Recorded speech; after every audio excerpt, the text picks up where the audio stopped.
end up committing the same mistake over and over. So on the very onset, I would like to thank ISCA, CDAC, and my parent institution, Sayadri College, my chairman, principal, my director research, my HOD, and everybody for the support, and also my co-PI, Mr. Harish, for the support. And also, today we'll be talking about the 10 new generation crimes. Okay, so we'll see what those crimes are. But before that, there are many more things which I want to discuss with all of you. I would like to tell all of you that the chat box, I've kept it open over here, so that if you have any questions at any point in time, please feel free to drop a chat, a text in the chat, and I would make sure that I will definitely address your query. If not at that very moment, probably after I finish with the explanation of a topic that I'm currently explaining. So, as I said, because of ISCA, we are getting such wonderful programs. Their mission is also the same mission that I have, that is to ensure cyber safe India. So, with that very note, I would also like to tell that since COVID incepted, they have come out with these wonderful posters. Okay, so what we do is every day morning, you must have seen when you open your WhatsApp, you'll be getting so many messages, floods of forwards and all that. That is okay. You can keep forwarding various things, but the most important forward that everybody should be sending each other, their loved ones, their relatives, their friends, colleagues, and everybody, and especially on the groups that you are in, is these type of wonderful posters, infotunes, I should call them, which are exclusively designed by ISCA, which have got two parts. Okay, on one side, you can see what are those precautionary measures that you and your loved one should take in order to stay safe from COVID. From COVID, especially from COVID, because COVID second wave is currently going on in our country. We are fighting back, but it is not just the government who will have to take care of everything. It is left to us also, where we maintain social distance, where we wear masks, where we sanitize, and we don't unnecessarily loiter. So it is a hard phase that our country is going through, but I'm very sure that we will bounce back very soon. Okay, and the second part of the poster is what are those precautionary measures that you need to take in order to stay safe from cyber crimes during COVID? Because as all of you know, the number of crimes, the rate at which it otherwise happens, I should say, it has increased substantially. The number of crimes, the number of people who are getting conned, the number of victims, it's really sad to see that. So therefore, I discussed with ISCA, and particularly this webinar is hosted so that we understand what exactly is happening, how people are getting conned, so that we can stay safe and browse the internet responsibly. So as I told all of you that the InfoSec awareness website comes out with these wonderful posters, you can scan this QR code so that you can visit to this website. And I want to see who is the first person who's going to scan this, because I do it every time.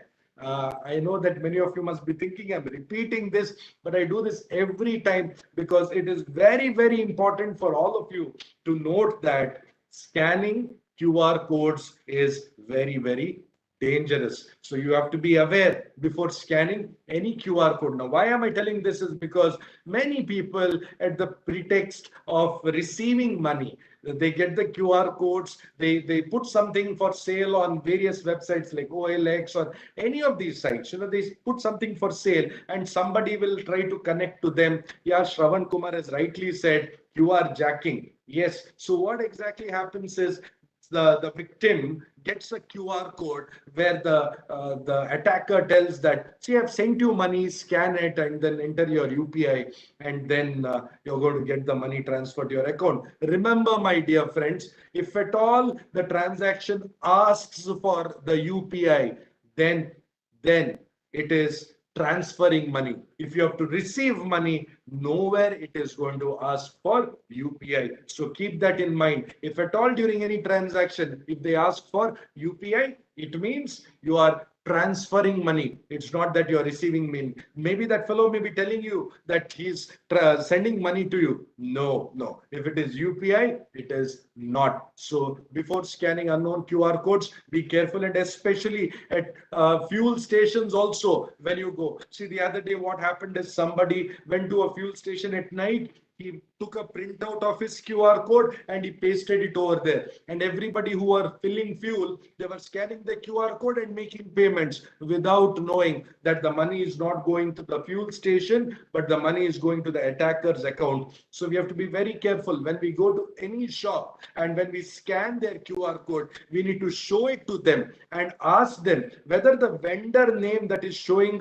in the particular transaction, whether it is the same as theirs.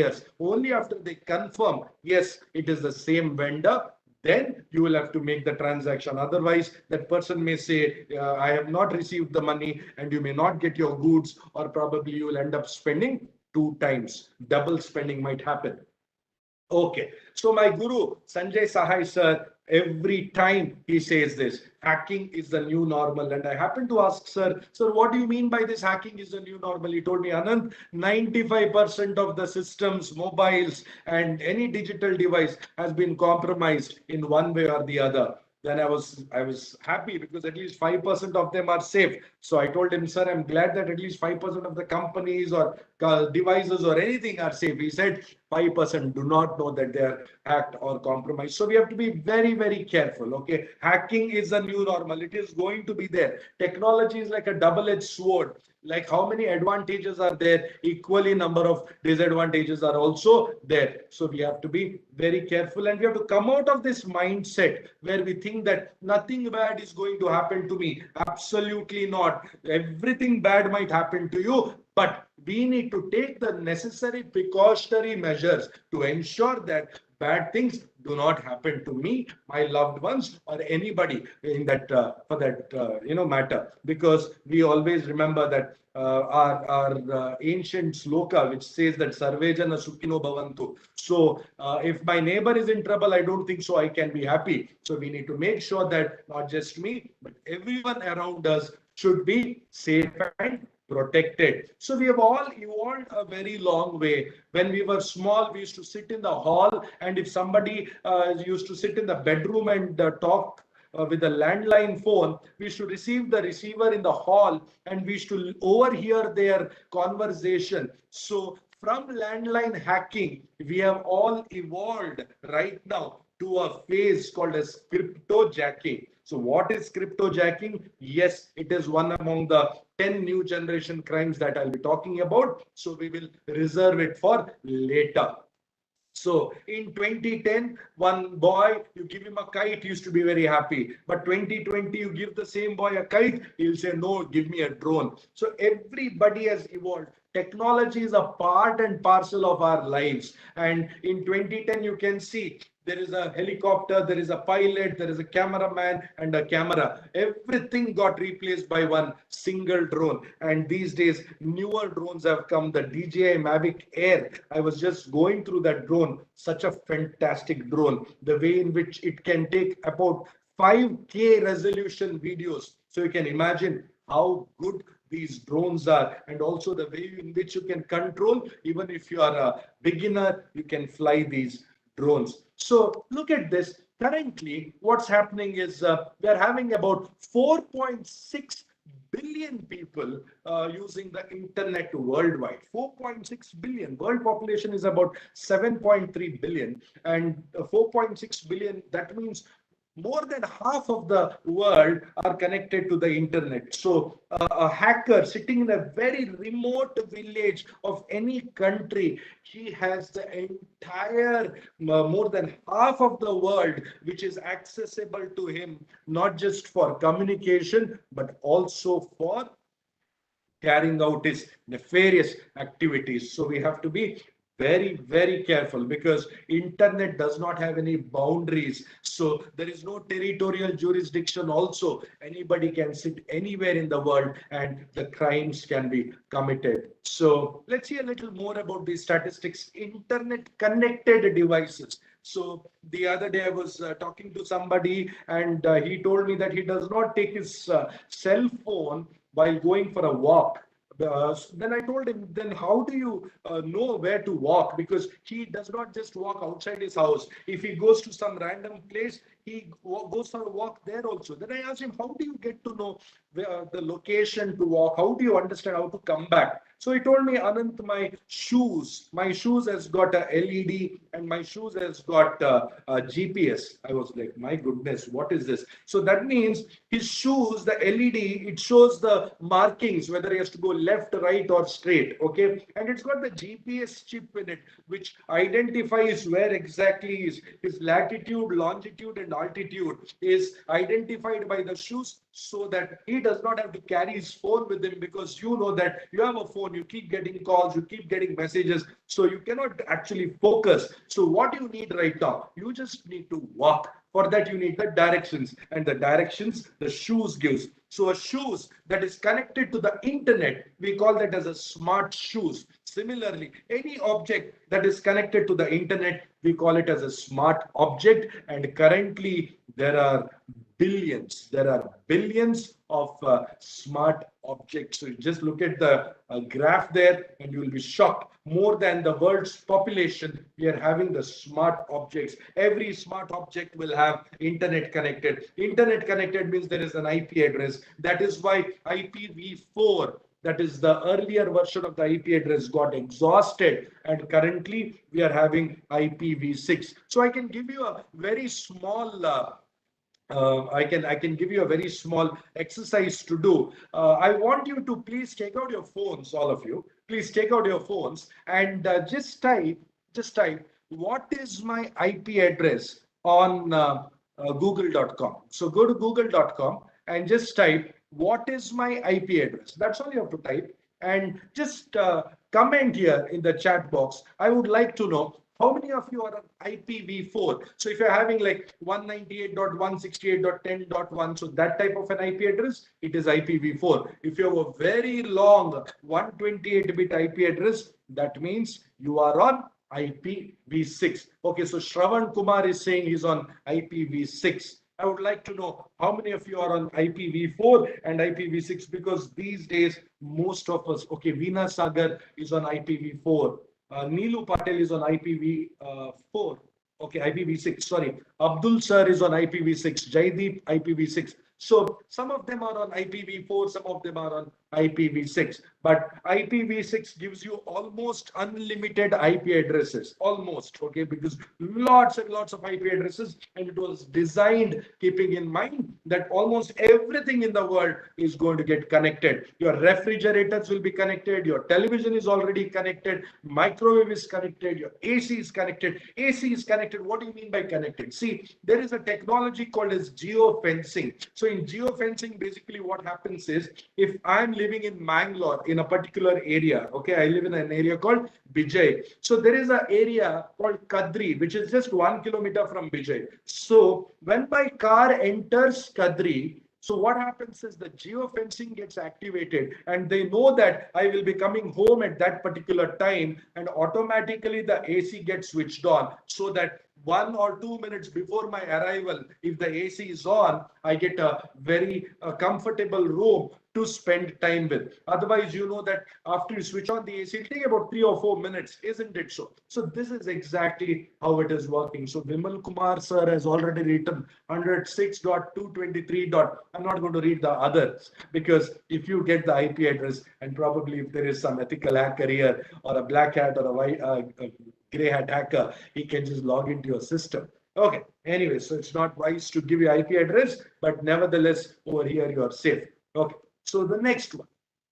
So the next thing is, if you see the total usage of the internet in the world, mobile internet is 56%, which means more than the desktop and laptops, people are using internet on the mobile phones, isn't it? So most of our work, we can do it on a mobile phone, because even our mobile phones have the same RAM and almost the same memory and the same processing, not same, almost. processing similar to what our desktop systems are. Of course, the workstations and the servers can never be matched to the mobile phones, but I'm talking in general. If you had a netbook, a mobile phone is far more superior than a netbook, if not a laptop. So a lot of activities are currently going on from the mobile phone. I'm pretty sure that many of you are watching this webinar on the mobile phone. How many of you are watching it on the mobile phone? Can I have a, can you just tell me?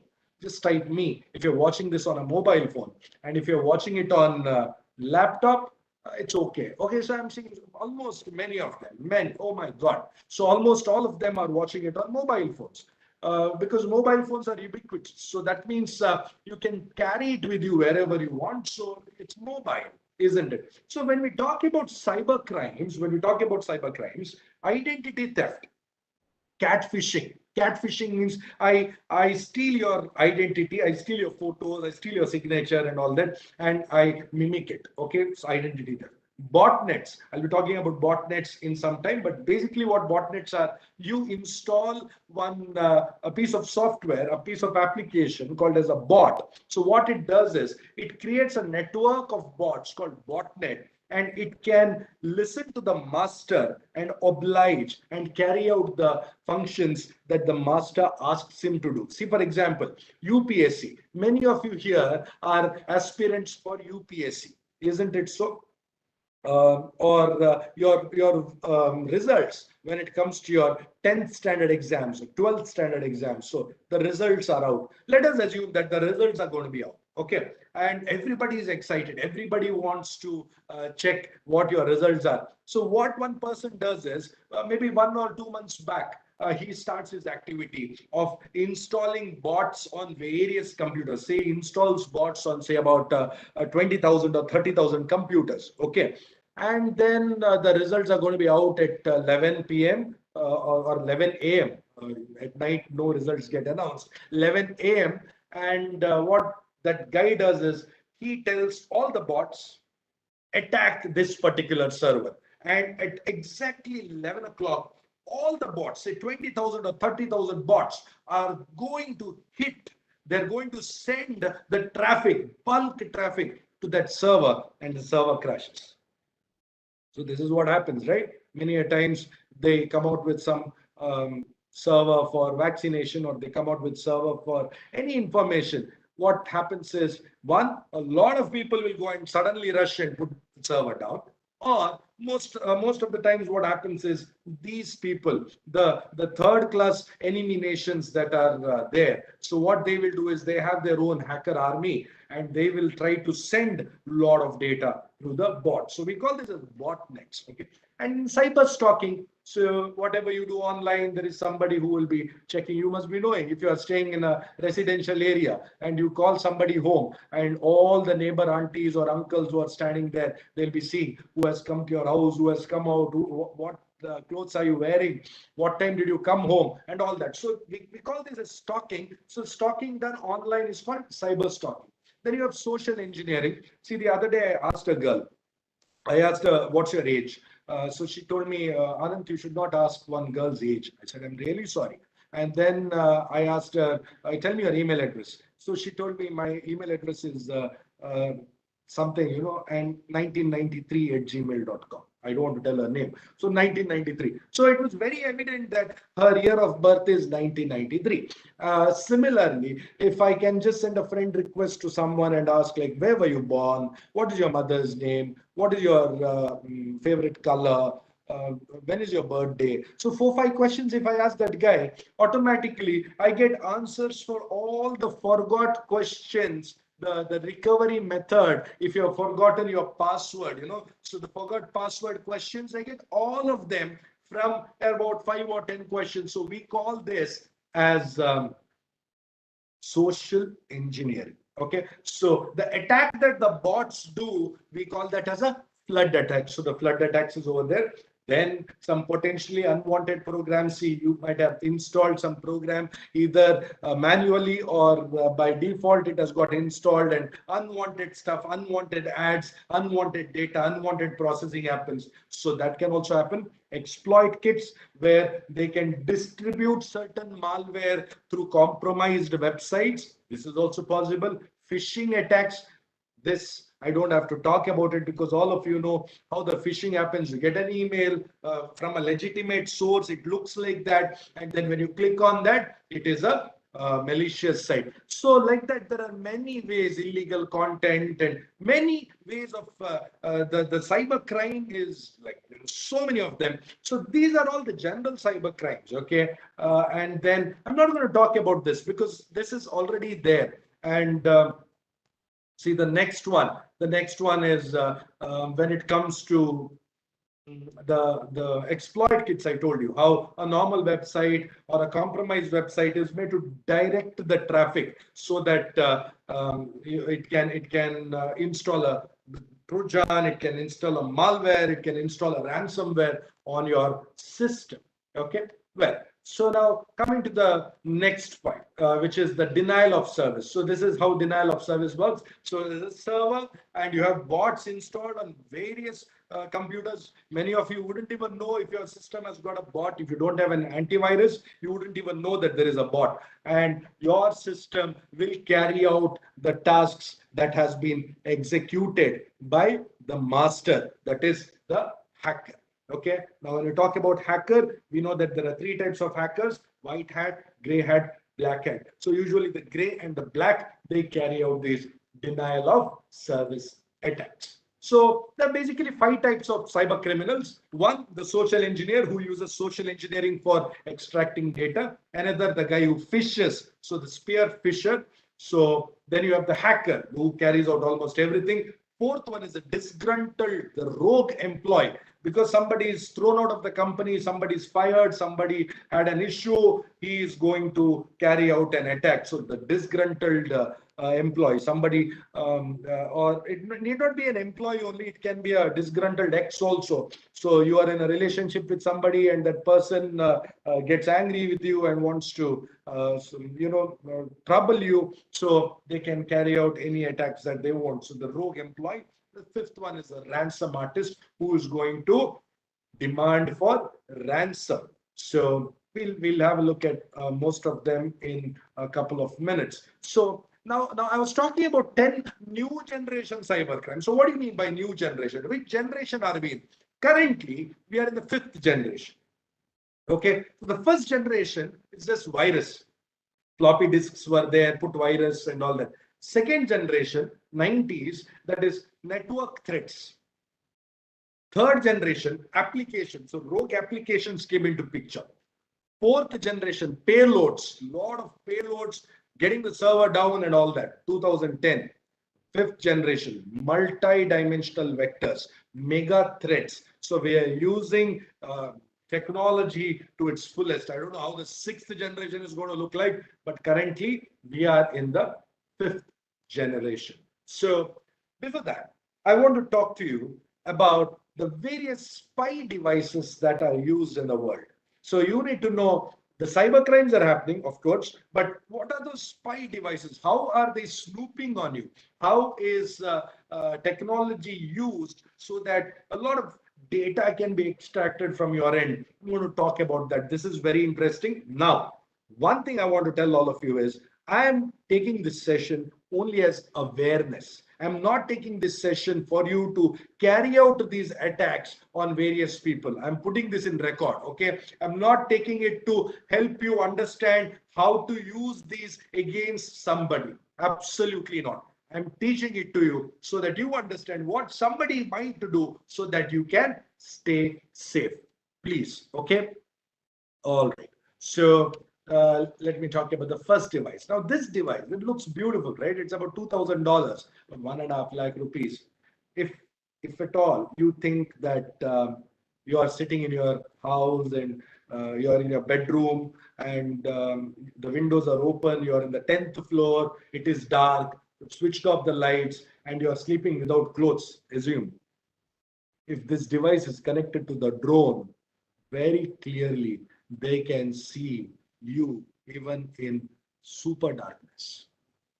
These are military grade infrared goggles that are available, which will allow you to see in the darkest of the nights also. Be careful. Be careful. Always remember to put your curtains. This is very important. Okay. So this is a device which you can integrate it with the drones, you can integrate it with anything, and then you can record or you keep it somewhere so that for the recording purposes you can use anything. It is being used. Okay. So yeah, first one. So there's a question by Amira. How to understand if the server is bot attacked or publicly jammed? See, there are various ways to ensure that you understand. Number one is whether your system is compromised, and another is you can use certain techniques, which is out of the scope of today's syllabus, but there are techniques which can allow only certain amount of ports to be open, or certain connections only can be allowed, so that when more connections come, they just get denied, and only the first few connections they are honored, and then the new connections happen. So this way they can use certain buffer spaces and they can carry out various other things. Okay. So coming to the next one. Rabbler. You're talking to somebody in your room, and then somebody keeps a hidden recorder and wants to record whatever you're talking. So you keep this Rabbler device there in your room, nothing can get recorded. Nothing. So it generates a noise such that your device, the bugging device, which is kept in order to record, does not allow it to record. So this is called Rabbler. So Rabbler generates noise. Okay, it generates little noise. So the person there might get to know that you are generating some external noise, though it is not very loud, but it does generate noise. But you get these silent ultrasonic microphone defeaters, very expensive, about $1,000. Okay, compared to the Rabbler, which is about $300. This is about $1,000. So you have this in your room, no recording will happen. No recording can happen, because you know that sound, there is something called as ultrasonic, which our human ears are unable to hear, but the dogs can hear. Ultrasonic whistles are there, which when you blow, dogs come, but we don't hear that. So this device, if it is there, if it is kept somewhere, and if you're in a prominent position and you feel that somebody has come to talk to you, and you have a doubt that the person is recording what you're talking, then be careful. You can just switch this on, and when that person goes out and checks what has been recorded, nothing has been recorded. Okay. So also, you have this wonderful device. This is a device, when you keep it in your that small shelf there, it will not allow the microphone to be switched on from your phone, because there is a possibility that somebody might have installed one malware on your phone, which will record the whatever you're talking. Not just that. Now see, I'm talking to all of you, and I simply say okay Google. That's all I've said. I have not what is that, pressed any button, or I have not told anything, and you can see on my phone the Google has opened. Now why did the Google open? Because it heard me say okay Google. See, I said okay Google again, and again it has opened. So this is how it is. So you keep it inside that, your microphone will not be switched on. So get these devices so that your device only cannot snoop on you. Or what you can also do is, if somebody comes to your office, you can ask them to keep their phone in this, so that the audio recording does not happen. Now, looking at this device, can anybody tell me what is it? I would like to see in the comment section. What exactly is this device? Can anyone tell me? Whoever tells the correct answer will get a prize here. Super prize. I'll give a nice prize. Camera. Ravi sir is telling camera. Seems like a tripod and camera. Nahesh. Krishnam sir is telling camera. Camera with tripod, spy cam used in construction. camera looks like a camera. Okay, it looks like a camera, yes. Anyways, so the answer is it's a laser. It's a laser. Oh, so we're getting answers now. Okay, okay, okay. So it's a laser. See, I can be about 50 or 100 meters away from somewhere. Okay, I use this device. I point the laser. I point the laser on the window, because now when I'm talking to you, my room has got so many windows here. It's a glass room. So when I'm talking, the vibrations of my voice, it hits the glass. When it hits the glass, if I can have a laser pointed at the glass and the laser comes back. See, one machine there sends the laser. Another machine receives the laser. So the receiver of the laser, it can reconstruct what is being spoken in the room. My God, dangerous, right?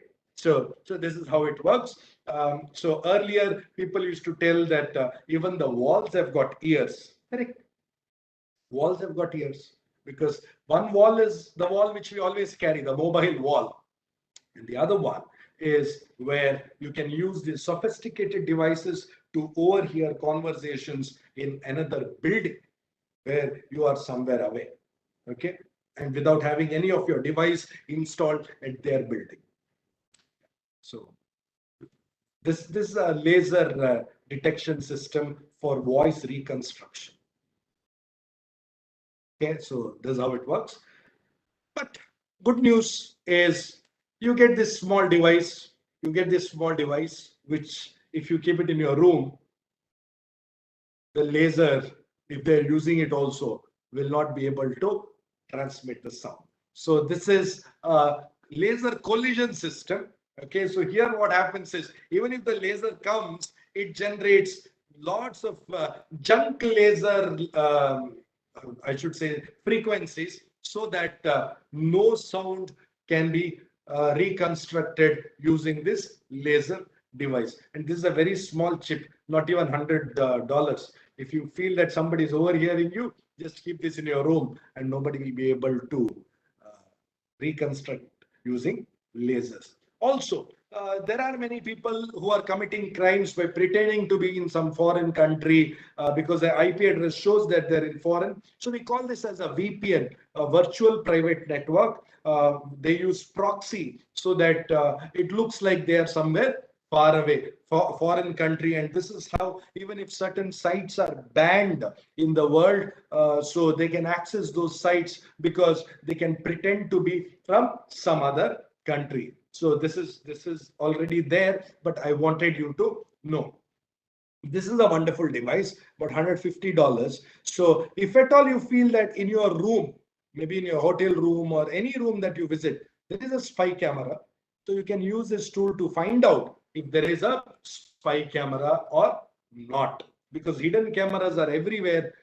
So you know that a lot of CDs are also getting released of different politicians as well. So, right? Because hidden cameras. Now, if you want to know whether a hidden camera is there or not, then this is the tool. Because you may be wondering, where do they keep hidden cameras? Look at this. This is your wall hanging clip. On that, there is a small pinhole where there is a hidden camera. Can you believe it? Okay. Now, if you feel that, no, I can see that hidden camera, let me show you another hidden camera. In a bulb, inside the bulb, there is a hidden camera. You wouldn't even know. You will think that it's a bulb. But actually, it's got a fisheye camera where the attacker can be anywhere in the world, because it is a smart bulb and he or she will be able to record anything that is happening in the ambit of that particular light. So this is how it is. I'm just seeing the comment section. Okay.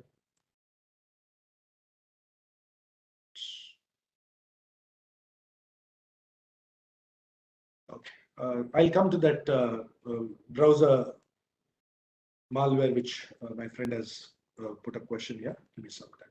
Okay. And then you can also use this RF detector to find out if any bugging devices are there.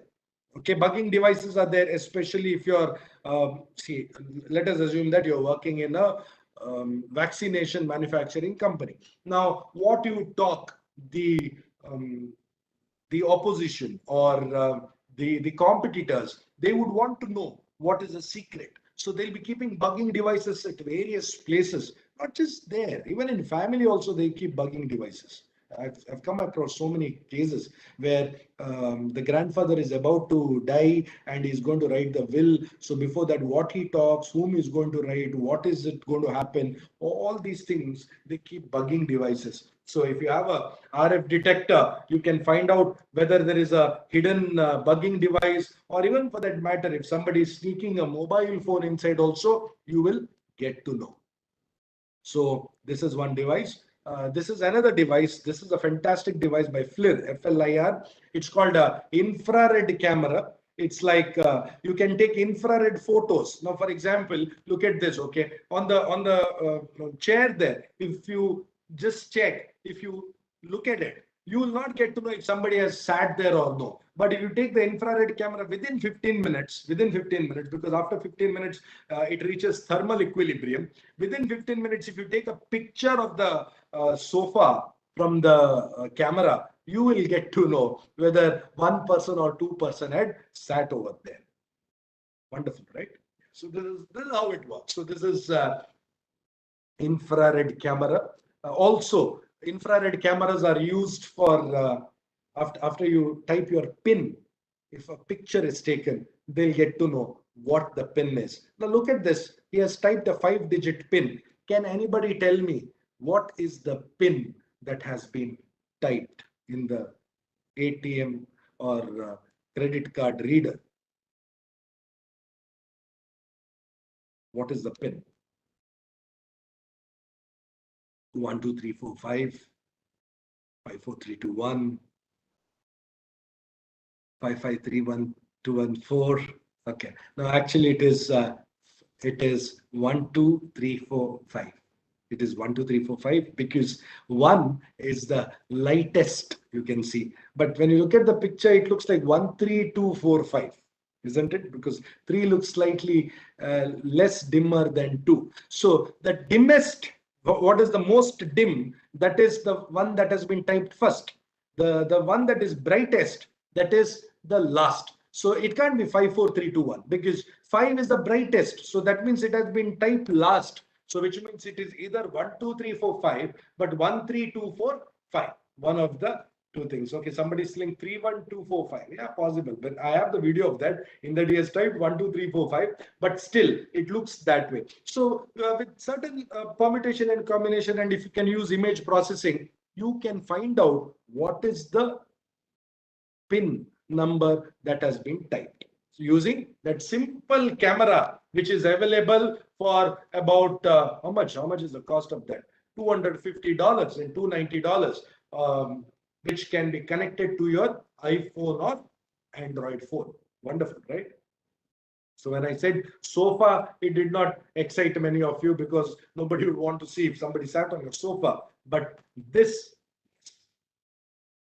similarly, password also. If somebody has typed a password on the keyboard, you can take a picture and you'll get to know what. So what? So after typing, we press all the buttons. Exactly, Adish. That is how you have to do. After you type the 4 buttons, type all.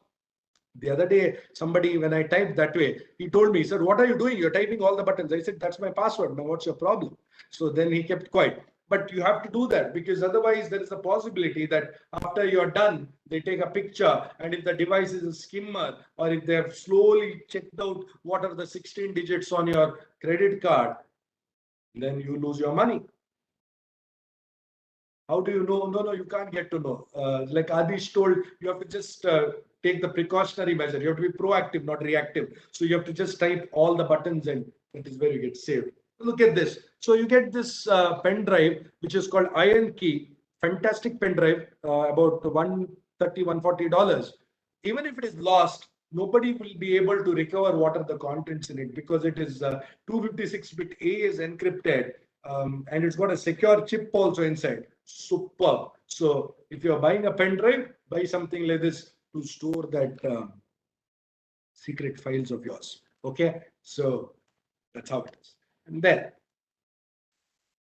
you get this privacy filter screen also, a fantastic screen. You put it on your phone, If somebody is sitting next to you, they'll not be able to see what you're typing. Superb, right? So you get this screen not only for your phones, you also get them for your laptops and desktops also. This is very important. It's not an anti-glare screen. It is a privacy filter. So in privacy filter, basically what happens is after a certain angle, I don't know how many of you have seen this Polaroid. So if your glasses are polarized, you will not, when the light comes in different angles, it cuts it and it shows only in a particular dimension. So similarly, this is how the privacy filter screens work. Yes, polarized filter. Yes, exactly. Okay, and this is one more device which is used to over here. So it sends certain signals and it gets it back, high frequency signals, and you can hear what people are talking far away from you. Because earlier were those days where you go far away from somebody and talk, but now it doesn't work that way because there are many devices which can check it. What if another person has polarized glasses on? then you are in the company of a very bad person. Okay, so look at this. This is a cigarette box, but basically it's not a cigarette box. It is a mobile jammer. So if you have this in your pocket, the people around, none of them will be able to use their mobile phones. So if you feel that somebody is snooping on you or somebody, if you don't want somebody to use a mobile phone when you're there, then you can use this. Okay. Similarly, there is one more device. This is a very dangerous device. Okay. Why I'm telling this is, if they switch this on, the Wi-Fi would never work in your area. Mobile network also you'll never get. So if at all you're facing that problem, Wi-Fi you're not getting, mobile network is not working, then probably you must have fought with your neighbor, and your neighbor might have bought this device, jammer. Yeah, of course it's illegal, but I'm telling you they're using them. See, we're talking about crimes here. It may be legal or illegal, but yeah, in the jail they use a huge one. It's a very huge one. But these are our portable ones, which can be used for jamming. So the next time it is done, you need to understand that probably a jammer is being used, and also you get something called GPS jammers also. So if the GPS jammers are used, your GPS in your phone would never work. Okay, so they're using these at various places, like many aircraft attacks happened, aircrafts, because aircrafts rely upon GPS, and people used the criminals used this and they switched it on, and the aircraft lost control with the satellite, and many crashes have happened. So you can just Google aircraft crashes because of GPS jamming. So you can see many news articles on that. So to be very careful. Okay, you can't make your phone jam proof. Not possible. Okay, and this is one more device. It looks like a simple USB, but if it is kept in your room, it can record for 150 days with a single charge. 150 days. Okay, so that is the longevity of this particular small pen drive like a device. So be careful. Simply because there is a pen drive in your room, if it is not yours, don't keep it there. It may be a device that is used for recording. And also, anybody here who is having iPhone 12 Pro who is attending the session? iPhone 12 Pro. Anyone? Oh, good. So Bharat ji is using. So Bharat ji, you must have seen your phone has got a LiDAR sensor, which stands for light detection and ranging. So this is a new method. So the new method, the LiDAR, what it does is you can measure the height of a person. Okay, so if somebody is coming, if you're shy to ask that person what's your height, you just take your phone and you look at that person, you'll get to know the height of the person. And also it is used to measure the room size. You can measure the table size and all that. So it uses the same technology which we spoke about that time, where the laser is used to reconstruct sound, but here the laser is used for measurement. And this type of a sensor is called as LiDAR. Like how you have radar, you have sonar. So this is LiDAR, which is laser light detection and ranging. So LiDAR. So it uses lasers. Be careful. Okay, it's not only about cyber. See, somebody can have keychain also with a knife in it. Okay, so we have to be very, very careful. So this is nothing to do with cyber, but I'm telling you, so attacks can happen in even the most in a way that you would have never even imagined. Okay, so right now we're going to talk about cyber crimes during COVID. What are those various cyber crimes that have happened? Okay, okay, about dark sites. Yes, I will talk about it. So in COVID time, one is a fake oximeter app. Okay, please, many people have got links to download oximeter apps and all that. Please don't install apps from unknown sources, especially by side loading, where somebody sends you an APK file and you install it. No, only download it from App Store or Play Store, and not these apps. These are all shady apps. So they are only designed to take your data, to capture your photos, to access your SMS and all that. Never. If you want an oximeter, 700, 800 rupees, you get it in the market. Buy an oximeter and check. And I hope and pray that your readings come always above 95. Okay. Remdesivir also. Many of them got paid 25,000, 30,000 for remdesivir, and they got fake remdesivir. They got, and I read a news where in one of the states, out of 100 people who were given fake remdesivir, 90 of them recovered it. It just blew my mind. I did not even know how things work that way.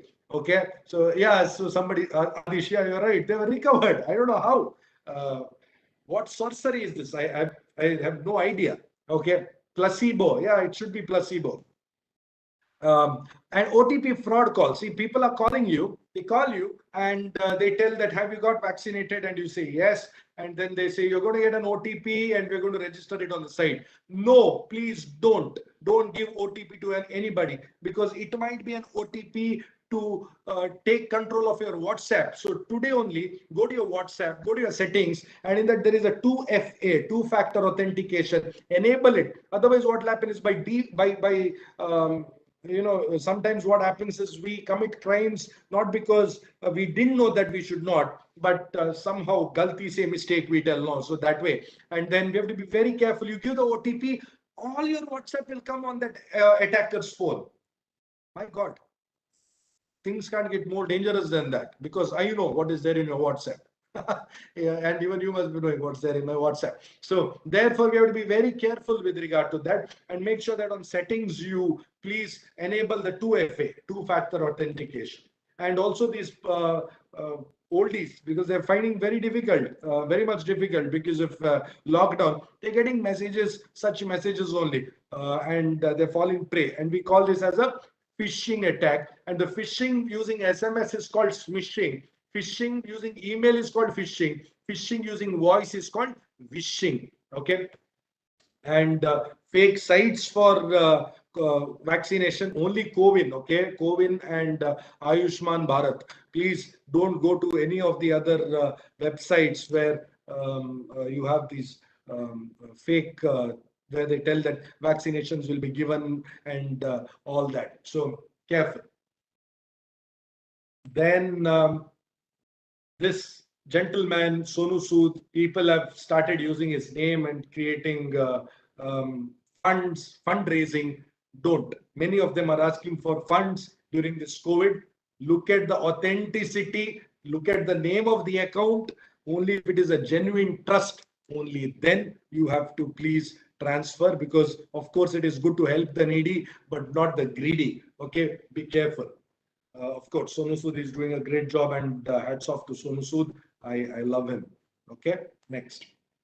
OTP fraud. Many, you know that many are finding it difficult to pay the EMIs. So they're calling you and telling that we'll give you moratorium where you don't have to pay for the next 4 months, but the OTP will come. And at that time, when you get that call, you're so happy, you give the OTP. So giving OTP is one of the most dangerous things, because remember, OTP stands for one-time password, and you should not give your password to anybody. Treat your passwords like your undergarments. Okay, only you're going to use it. You're not going to give it to your partner also.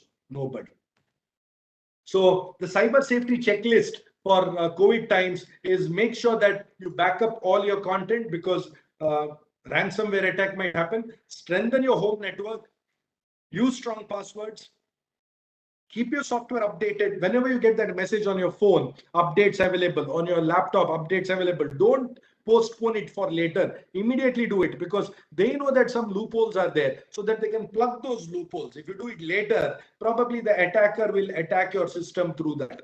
Manage your social profiles carefully. Please make sure that you lock your profile, make your friend list as visible only to you, not to everyone. Enable two-factor authentication, and there is a lock for your profile photo. Enable that.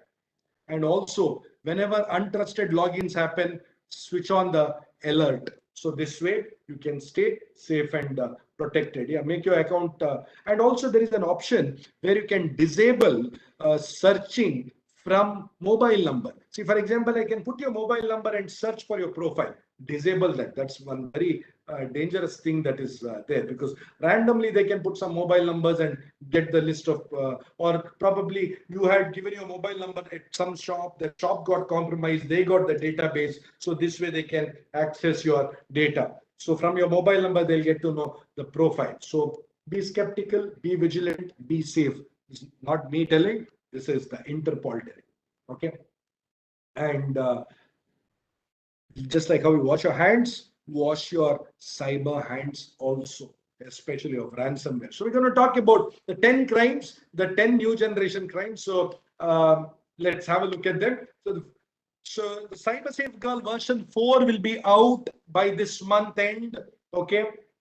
So 40 new crimes, of course, 30 old crimes and then 10 new crimes. So the 10 new crimes I'm going to discuss right now. And the book also comes with a glossary. It comes with the newer sections that have been added, and also a lot of hands-on tutorials for you to strengthen your home, your devices, and your networks. Okay, so you can see these 40 different crimes. So the version 1 had got 15 crimes, version 2 25, version 3 30, now 40 crimes. Okay. Just like in India, if you have to drive a car or ride a two-wheeler, you are expected to know the Indian Motor Vehicle Act. Without that, you cannot. You need to have a license. But in India, to use the internet, do you have a license? No, everybody is using. Even the 3-year-old in your house, you give a tab, he or she knows how to go to YouTube, how to play the favorite nursery rhyme, and how to open the apps. So everybody is using the internet. Very dangerous, because the internet in India is governed by cyber law. Can we get the PPT? Of course, you will be getting the PPT. Okay. So cyber law. So cyber law, the Information Technology Act has got 13 chapters. In the chapter 11, at least you should read, all of you. Talks about offenses. See, for example, if somebody commits a crime, like you create a fake profile of somebody, then what will happen? Or you buy a phone in a gray market, which is a stolen phone. What will happen? See, all these things we should know. This is very, very important. And many of them were telling me Section 66A of the IT Act has been removed by the Supreme Court. Yes, it's a good thing that they did. But that does not mean that you can talk whatever nonsense you want, because these sections of the IPC can be used against you if you talk nonsense on social media, because I've seen many of them talking nonsense on social media. They don't know their limits. They think they can bark whatever they want. No, they have to know that these are the sections that are still there that can put them behind the bars. And also the online classes these days are going on. Now see, this online webinar is going on. The other day when online class was going on, one 8th standard boy, what he did is he put one pornographic video in the class. Teacher was embarrassed. Teacher didn't know what to do. Teacher logged out, all children. But then publishing images containing sexual acts, 67A, publishing child porn, 67B. So as per these acts, up to 10 years jail and 10 lakh fine.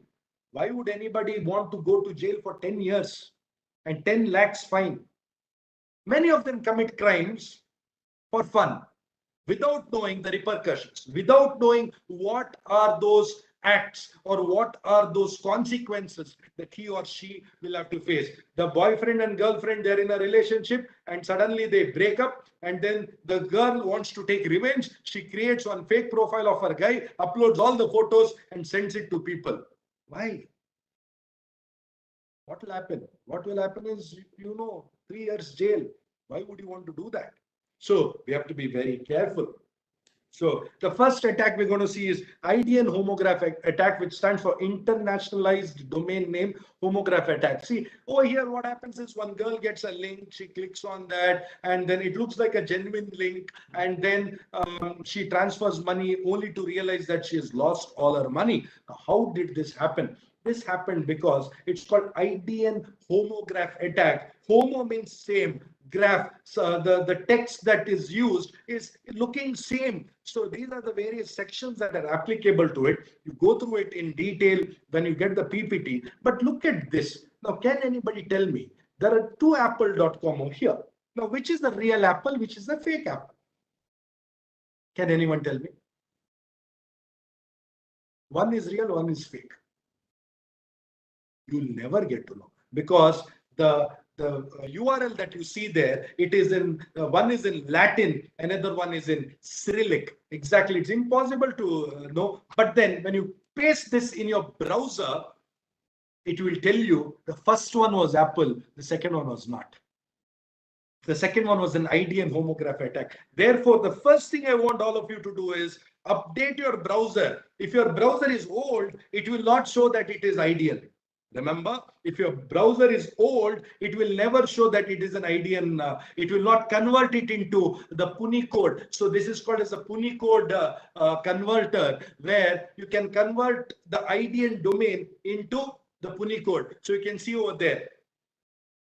The browser does it right now. Earlier, the browsers were not doing. But unfortunately, if you have not updated your browser, it will not show this. You understand, right? So the first thing that you need to do is, if you're using the browser, and remember one more thing, whenever you get a link, when you click on the link, please read in the browser. Many a times you'll not read. The site will look the same because they can create a fake site that looks 100% as good as the real site. But read the URL. Very important. Okay. So this was the first one. Second one, scratch card. Lots of them. We are all using Paytm, Google Pay, and all these things. So we're getting scratch cards, rewards. We scratch and we get money. So what cyber criminals have done is they start sending scratch cards everywhere. And you believe that you got a scratch card, you scratch, you get 899 rupees. And then you forget for once that it is not Google Pay. Remember, scratch cards should only open in those pay wallets only. But if you get a scratch card like this, somebody gives you a URL in a WhatsApp group, you click on that, you get a scratch card. You think that you have opened Google Pay. No, no, no, you have not. Be careful, be careful. Scratch cards are very dangerous because 899 rupees, it looks like you have won. Then again, it will ask for your UPI and you're going to lose a lot of money. A lot of money. And many a times what these people do is, what they do is, rupee 899, they show as rupee, but the transaction would be in dollars. You lose $899. The other day, a friend of mine, he ordered one oximeter, 700 rupees it was. Okay. But he was billed in pounds, 74,000 rupees went. Can you imagine? So be careful, be careful. Okay. So you have to see everything. Attention to detail is the key. Okay. The next one, SIM swapping. This is very dangerous, all of you. Remember, you get a call, you get lots and lots of calls, you get irritated, you switch off your phone. That is where somebody who has got your Aadhaar card, a copy of it, because when you go to a photocopy center, you should see how many copies is printing. Many a times they'll print 2 copies, one they'll keep inside, one they'll give you. Be careful, because they can sell that. They can sell that copy of your Aadhaar card for 25 rupees, whereas you have given only 50 paise for photocopy. They are earning 200 times, 20 times more. Sorry, 20 times more. Be careful. Okay, so basically what's going to happen is you create, if you're going to take a photocopy, make sure that your photocopy, he takes only one. And when you're submitting the photocopy, write for what purpose you are giving on that. So somebody can call you and irritate you. You switch off the phone, and then they call the customer care and they ask for a new SIM. They give details. They go there and they get a new SIM, and you have switched off your phone because when a new SIM is there for 2 or 3 hours, you will not have network. Be careful. If you lose your network, make sure that you immediately go to the nearest cell phone provider and complain. Otherwise, what will happen is if they get your phone, they can connect to almost anything. Pay wallets work on SMS, OTP only. UPI is very easy to guess, 4 digits. Your OTP comes to mobile phone. You have to be very, very, very careful. Very, very careful, all of it. Chetan sir, yes, you will be getting the video of this. Okay, so remember. So this is called a SIM swapping. SIM swapping is a very dangerous thing. And like how two-factor authentication uses, you are using OTP. OTP is the worst method for 2FA. It's the worst one. Not I'm telling, researchers are telling. The best would be using an app like Authenticator. You can use an app like Google Authenticator. You can use an app like Microsoft Authenticator. This is very safe. So even if the SIM swap has, God forbid, has happened, still you are safer. Next is cryptojacking. I told you that time. From dash to cryptojacking. What was the dash which I said? First, we have evolved from dash to cryptojacking. What was that? Let's see if anybody can answer. Exactly, Karthik ji, you're right. From landline hacking to cryptojacking. You must have seen you're having a Core i7 processor, you're having 16 GB RAM, but still your system is slow. Very dangerous, right? Why does this happen? Yes, it happens because if you're a victim of cryptojacking, what is cryptojacking? You know that bitcoins are used these days, virtual currencies are used for transaction. Whenever a transaction happens, a transaction should be verified. To verify that, they give a mathematical problem, and that mathematical problem has to be solved. It's such a tough problem that to solve, you need a lot of computing resources. Computing resources means you need good processor, you need good RAM, and also you need electricity. Now, these people who are trying to solve these, the Bitcoin miners, we call them, what they do is they don't want to use their processor, they don't want to use their RAM, they don't want to use the electricity. So they write certain malicious codes and send it to your computer. You would not know, and your computer will start mining for them. And when your computer is mining for them, what happens is they get lots of money. And what you get? Big electricity bill and a slow computer. So make sure that you will not be a victim of cryptojacking, for which first thing is how to detect if you are a victim. Number one, there is a decrease in the performance. Number two, your system overheats. Hot it becomes, overheats. Third, monitor the CPU usage. Control Alt Del processes, it will show you. Normally 6 to 10% only your processing capability will be there. Here it will go 50, 60, 70%. Be careful. Fourth, check for coding or some file change. 5, check for malware. Install an antivirus and check for malware. 6, follow the crypto news about crypto. So how to prevent? One thing is train your IT team. Second one is you get these browser extensions which are called as anti-crypto mining. Install them so that no crypto mining happens from your system. Disable JavaScript. Very dangerous if the JavaScript is enabled. And use ad blockers. Do this, you'll stay safe. Next one, video conferencing scam. See, the other day I told you, class was going on, somebody entered, put a porn or many people will come, put some nonsense and go. So this is happening for many people because these days all the offices have gone to what? Online. So Zoom bombing, yes, that's the term. So how to avoid it? One, make sure that all your meetings have got password. And that password, don't send it in the same message, for God's sake. Okay, send it separately. The chairman joins first and he enables a waiting room. In the waiting room, all will come and he'll send one by one inside the meeting room. Don't directly allow people to the meeting room. Lock the meeting room once all join. Don't allow new members. Do not reuse the meeting ID. Some people, what they do, same meeting ID every time. No. Set alerts when meetings are forwarded. Some people, what they'll do is they'll forward the meeting message to many people. Set alerts. You should know that meeting was sent to A. If he sends to B, you should know that he is sent to B. Limit file sharing and screen sharing. Right now, none of you can share the screen. None of you can share files. It's needed because you never know. When you keep an open meeting, anybody can post anything.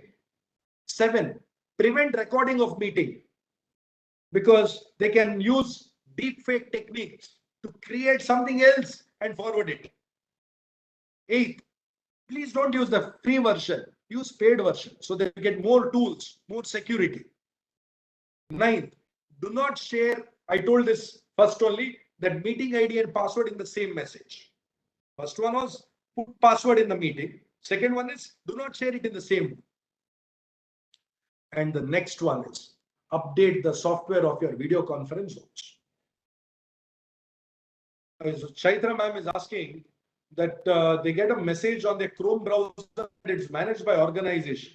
There is a malware probably. You will have to scan your system so that you'll get it. Because yesterday my auntie was getting the same thing. She's getting some random faces coming in the phone and they're telling that enter number, enter number. So a lot of malware is there. So we have to be very careful with regard to that. Kids' mobile phone. See, these days what parents are doing is they're giving their phone to the kids. It's okay, you give. But you should know that the kid may do anything. The other day, father gave mobile to daughter. Daughter checked WhatsApp and got to know that father has got one more affair. Father and mother divorced. I'm not telling that father should have had another affair, but I'm telling you, anything that is private becomes public. So there is something called as parental controls. Please enable parental controls. iPhone as well as Android has got it. If you just Google how to enable parental controls, or once my CyberSafe Girl version 4 comes out, we've mentioned step by step what to do. Because when you're giving a phone to a kid, you have to be very careful. And many a times what these kids do is they use your phones to play games. And how do they play games? When they play games, they buy tokens. For tokens, they have to pay money. They use your credit card and debit cards to buy. And then what do they do? Any transaction message that comes, they just delete it off. So what will happen? You will not know. And after 1 month, when you get your credit card bill, you'll be shocked. 15,000, 20,000 on Google Play and App Store. Money has gone. Your hard-earned money. Be careful. Set age restrictions also. Next one, smart home. I told you that time. One girl goes to buy a bulb. She puts it in her bedroom. Bulb had a camera. She didn't know. And whatever was happening was getting recorded. So be careful. If you're buying smart devices, you should also be smart enough to know how to use them. Because smart homes can be a boon or a bane. We have to be very careful. For that, enable router security settings. That if the router has got something called as remote administration, disable it. Somebody somewhere can sit and access your router. Don't give that privilege. Use a strong encryption like WPA2. WPA3 is also there. Disable features that you don't need. Keep the software up to date. And the two-step authentication for smart objects also should be enabled. Micro loans. How many of you have got messages on your phone? Micro loans are available. Many must have got, right? Get 10,000, 20,000, 50,000 immediately. All these Chinese loan apps. First thing they do is they take all your contacts, store them from the app. Second, if you don't pay, They'll name and shame you. So what they'll do is they'll send message to all your friends telling that you have not paid. They'll threaten you with legal consequences. And also, they may take all your other data as well.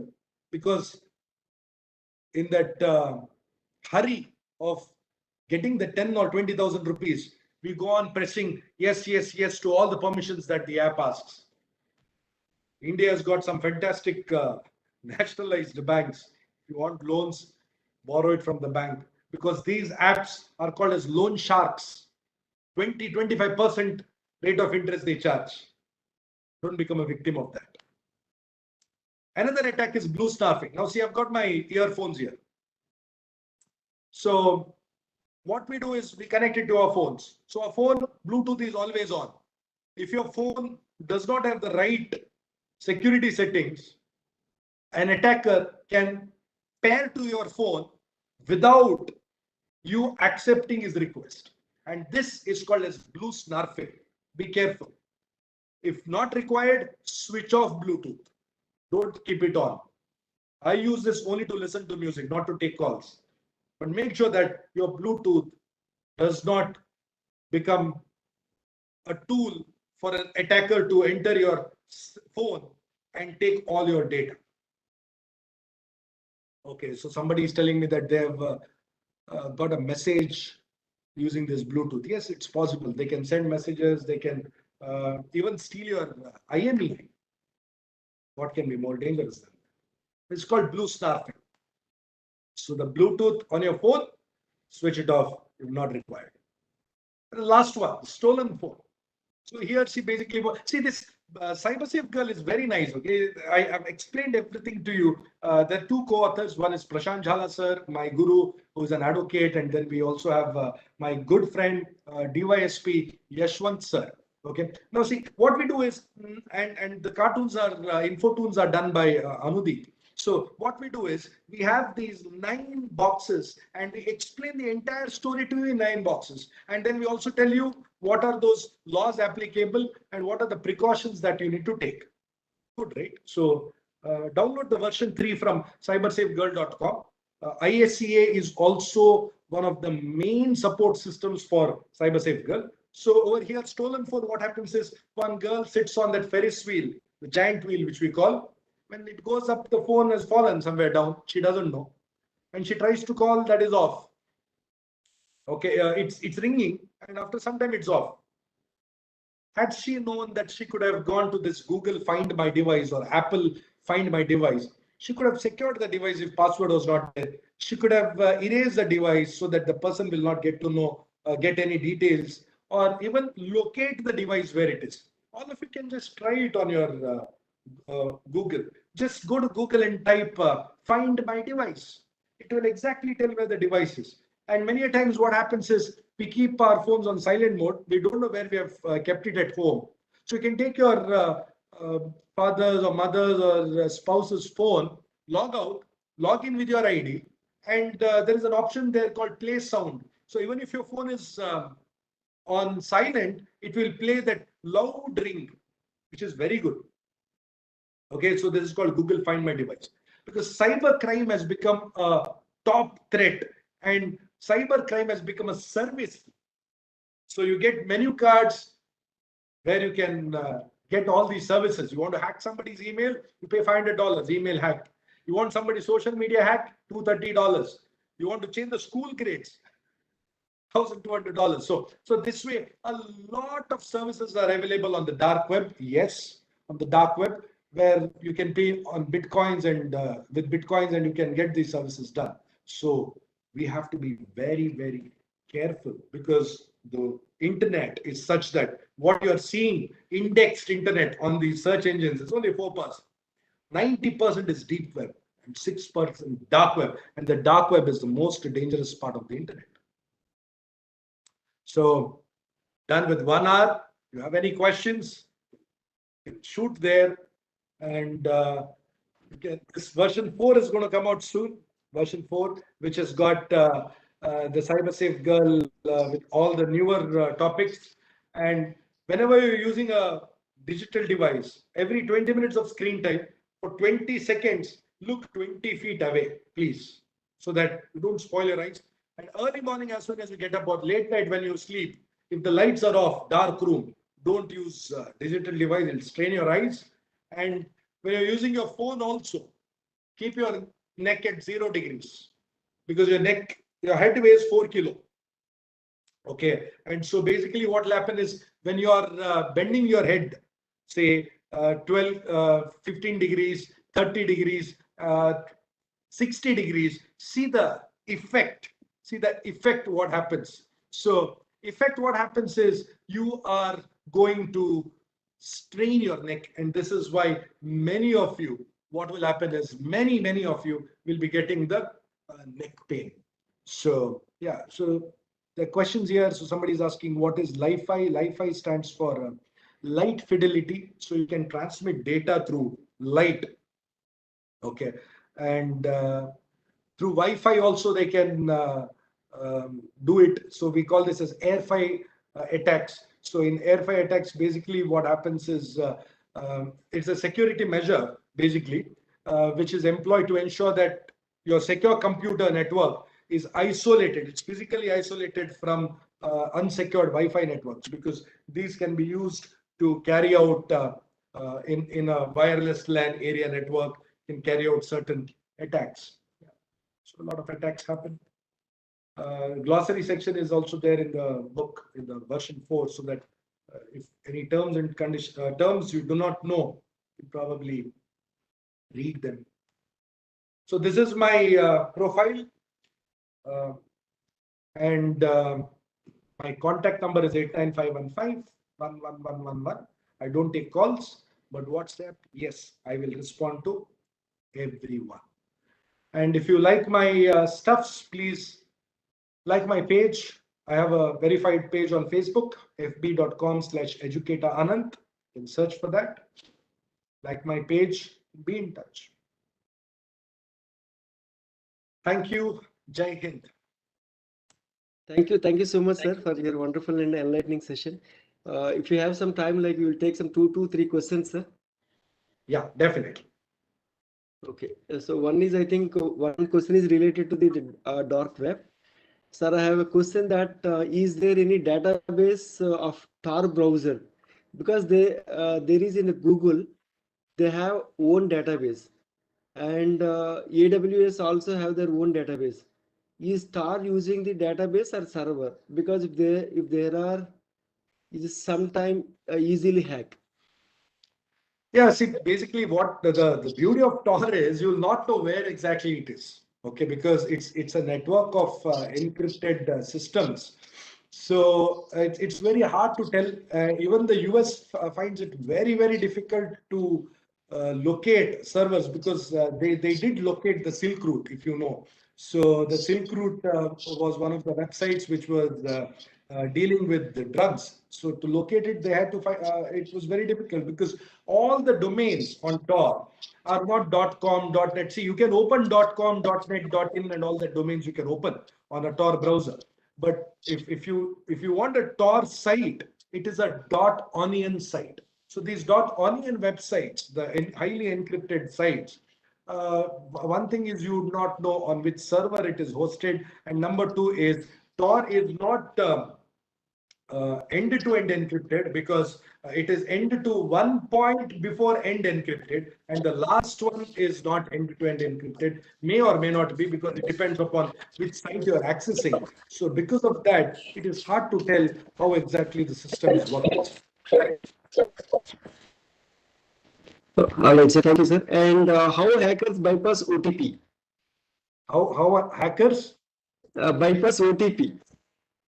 OTP can be bypassed very easily, because one thing is, if you can make the system request for 4 or 5 or 6, or you bomb it with more and more requests, it will suddenly stop OTP, and it will ask you for a newer method for authentication. And for example, I had just logged out from my system, and I told that it asked for OTP. I said I don't have OTP, so it gives you a second way of accessing, maybe a compromised email. Number one. Second thing is, if your phone is having a keylogger, or if your phone is having, yeah, keylogger is also enough. So the minute you get an SMS, it will capture it, because if you are given SMS connection to your apps, it will get to know that the OTP, whenever it comes, it will get to know the OTP. So the person who has installed that app on your phone gets the OTP and he can bypass it. Yeah, so SMS forwarder. So all these things can be used for bypassing the OTP. Okay. So what is the man in the middle attack, sir? What is? Man in the middle attack. Okay, man in the middle attack is, let us assume that there is Alice and Bob. Okay, so these two are talking to each other. All right, and there can be a third person called Kane. Now, what the Kane can do is he can do three things. What Alice is sending to Bob, he can capture the data, and one, he can delete that data. See to it that Bob doesn't. Second, read and send. He will just read it and send. Third, he will alter and send. And for example, if Alice has sent "I love you," probably he will just delete it and see to it that Bob doesn't get it. Or he will read, "Oh, Alice has sent "I love you" to the other person." And third one is "I love you." That love he changes to hate and he sends it. And Bob gets "I hate you," and the Bob will stop talking to Alice. So this type of an attack is called as MITM, which is man in the middle attack. Okay, sir. Thank you, sir. And how to be anonymous on internet?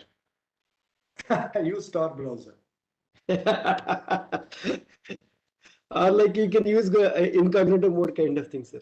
Incognito mode will not make you anonymous, sir, because incognito mode, what it will do is it will make sure that you are anonymous at home. Like after I log out, if my father comes and presses Control H to see what and all I have done in my browser, he will not get to know. That's all. But the servers get to know your info, ISP, Internet Service Provider, they get to know, all of them get to know, because only third-party cookies and certain things are blocked in incognito. Incognito is like 25%, but the remaining 75% is done only by Tor.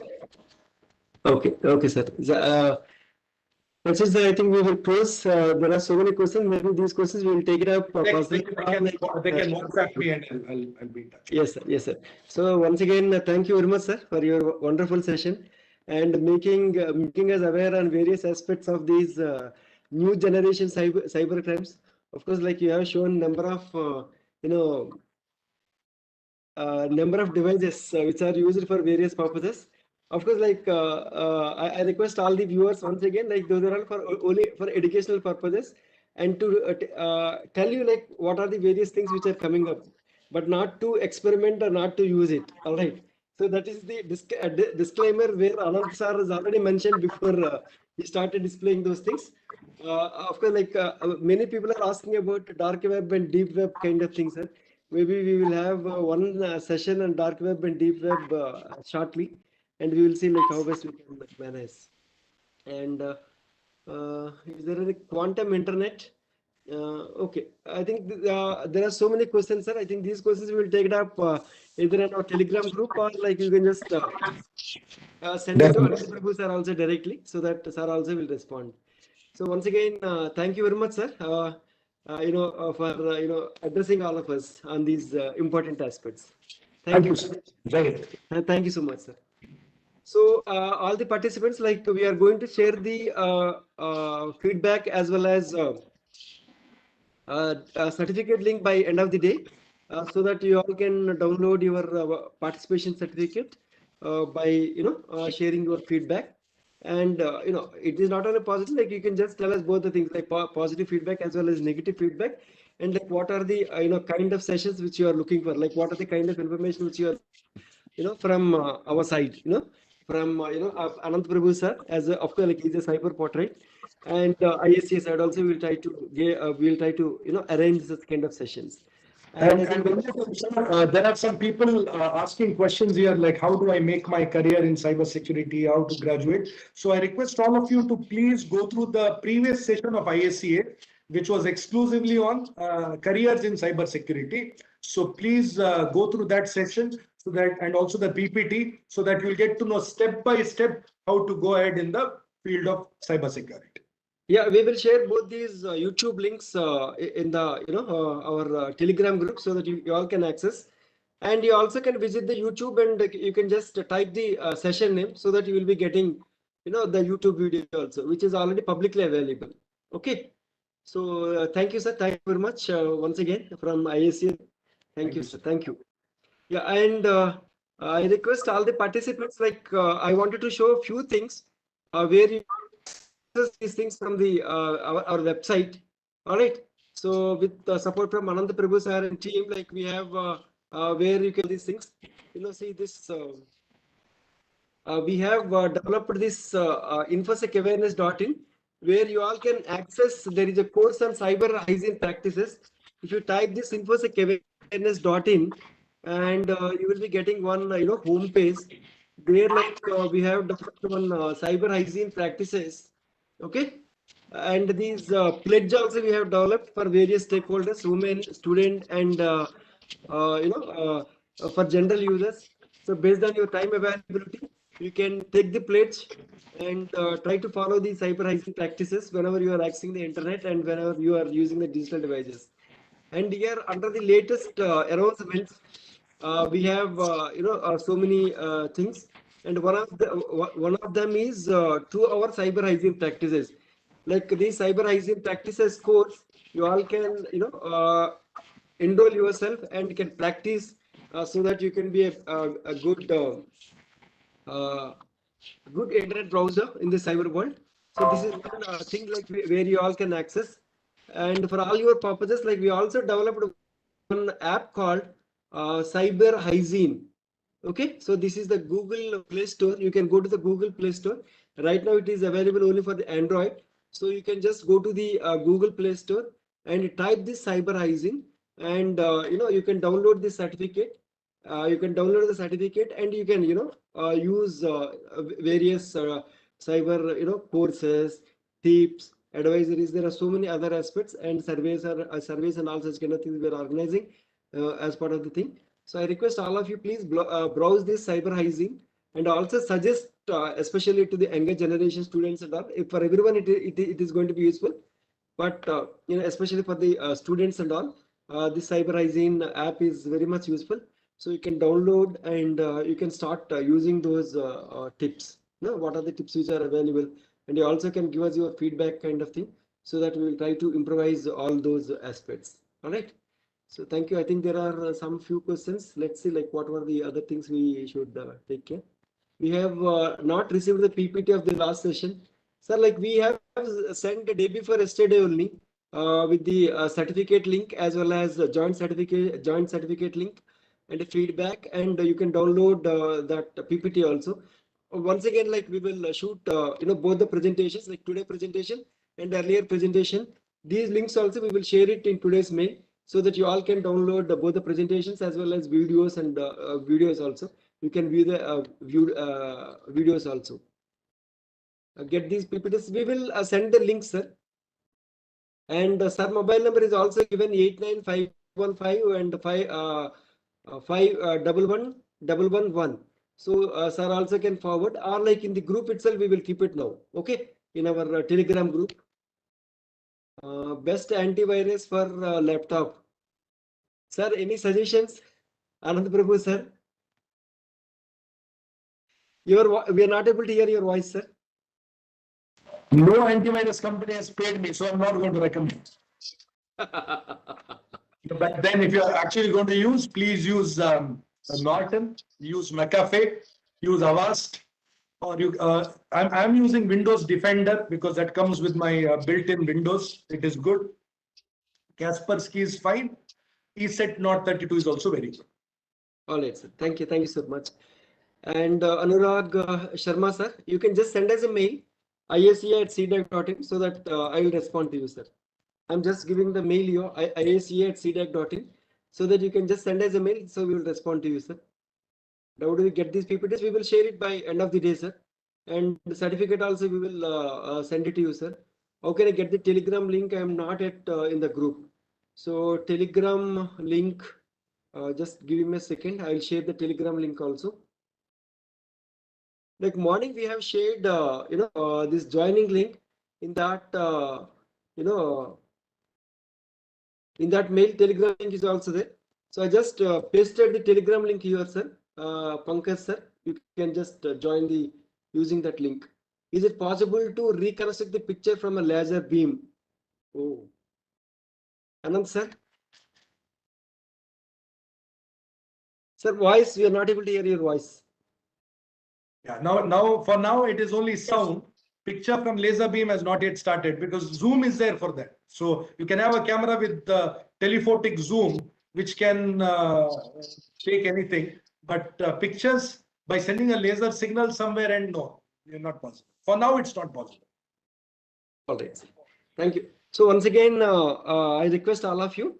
So like we are going to send, one feedback link by evening, and you can give your feedback on the session, and you also can mention all your requirements for further sessions or further awareness. And we also share the links of YouTube links and as well as the PPTs. We will upload the PPTs in our site, and we will share both the PPTs links so that you all can download the PPTs and you can view the YouTube link. Now also the YouTube live is going on. So you can just you can access that YouTube link ISEA, and you can access that kind of things. Okay, all the videos you can access it. So once again, we thank you all the audience for joining us and joining us and listening patiently all the throughout the session. And once again, we heartfully thank Dr. Anand Prabhu sir for his time and enlightening us on various aspects. All right. So with that, like we thank you and stay safe and stay at home. All right. Thank you all. Thank you.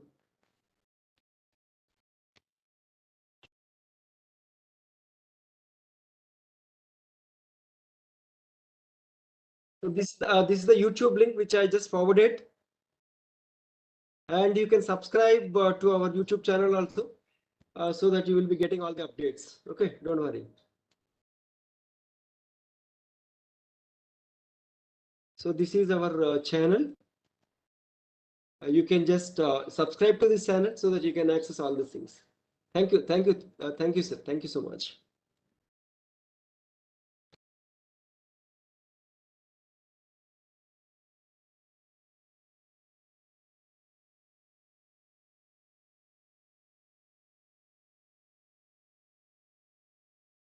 I just provided the Google Play also. You can download that Cyber Hygiene app and you can start using it. Thank you.